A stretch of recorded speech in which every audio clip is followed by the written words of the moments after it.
ए भैया, सावन के महीना आ गइले। लोग तरह तरह के भोला बाबा के ऊपर गीत निकालता। ओही में से एगो गीत निकालने बा खेसारी लाल। ए मोरे भोला, का गजब के गीत निकालने भाई भैया। जब सुनबा न तो सच में, अगर गौर से सुनबा, ध्यान से सुनबा, ध्यान लगा कर सुनबा तो लागे कि हाँ, हम भोला बाबा के नामे ली थी, भोला बाबा के जप थी। खैर, खेसारी लाल भोजपुरी इंडस्ट्री के ट्रेंडिंग स्टार बारे। ओकर कोई न कोई गीत हमेशा ट्रेंडिंग में रहेला और उ ट्रेंडिंग में जगह बनावे खातिर बड़ा बड़ा स्टार के, भोजपुरी के स्टार के पैंट गीला हो जाई। पैंट आज तू देख ली हा जाके ट्रेंडिंग में केकर गाना रहता हमेशा। ओई में जगह बनावे खातिर अच्छा अच्छा अभिनेता के गार फाड़ जाइए भैया। खैर, उ तो बात के बात बा, जे सच्चाई बा वो हम बताइब।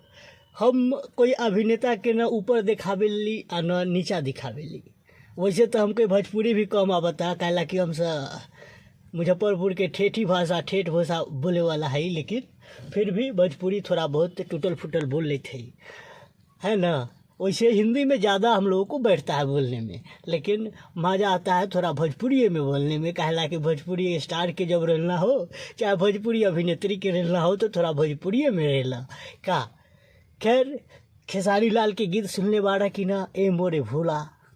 और आप लोग के कैसन लागल ट्रेंडिंग स्टार के गीत ए मोरे भोला, आप लोग कमेंट में बताइए और ये वीडियो को शेयर करी।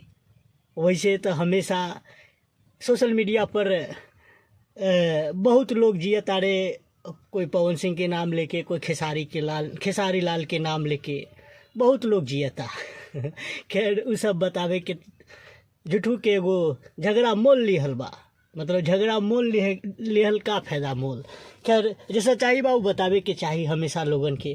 खैर, आपके क्या कहे के बा कि ट्रेंडिंग स्टार के कोई बराबरी कर सकी या न, आप कमेंट में बताइए और ये वीडियो को शेयर करी और नीचे लाल बटन दबाकर इस चैनल के फ्री में सब्सक्राइब कर ली, ताकि हमेशा भोजपुरी से जुड़ल सच बात, सच खबर, सच वीडियो हमेशा देखते रही। और ये वीडियो के जमकर शेयर करी।